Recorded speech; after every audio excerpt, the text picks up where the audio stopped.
देखिए, दो जिम्मेदार लोग बैठे, मैं आरपी सिंह साहब को भी बहुत जिम्मेदार मानता हूं।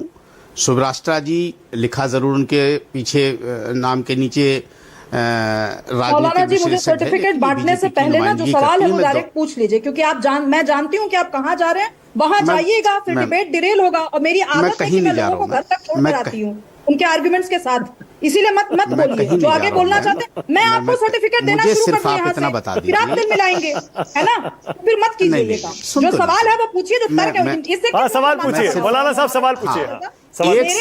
एक सवाल मुझे बताइए, एक सवाल का जवाब दीजिए कि क्या मोहम्मद यूनुस ने जुल्म करवाया हिंदुओं के ऊपर कि नहीं करवाया?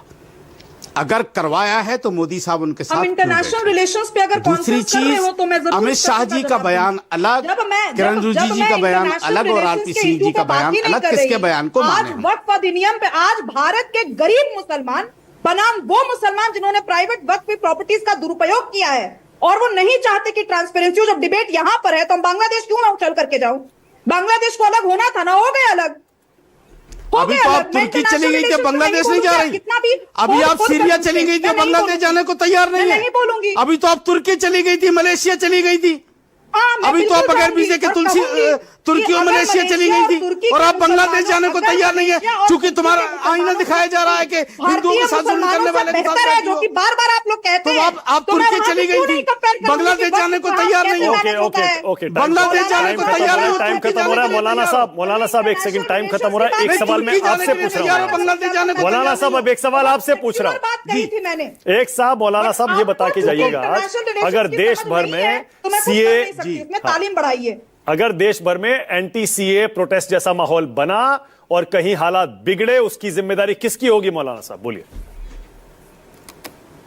देखिए, मैं अपने देश के मुसलमान भाइयों से गुजारिश करूंगा कि मेरे भाइयों, किसी के भड़कावे में ना आए, अपना जिम्मेदारी के साथ अपने हक के लिए प्रदर्शन करें, कानून को अपने हाथ में ना लें, किसी भड़काऊ भाषण के चक्कर में ना रहें, किसी की बहकावे में ना आए। आपका हक छीना जा रहा है, आप ईमानदारी के साथ कानून के दायरे में रह करके किसी को तकलीफ दिए बगैर अपना एहतजाज कीजिए और गुजारिश कीजिए भारत सरकार से कि ये बिल वापस ले। शुभ्रस्ता 10 सेकंड कुछ कहना चाह रही है। शुभ्रस्ता 10 सेकंड। मानक जी, किसी की कोई जमीन, किसी की कोई प्रॉपर्टी छीनी नहीं जा रही है। यही भाषा दंगाइयों की भाषा है।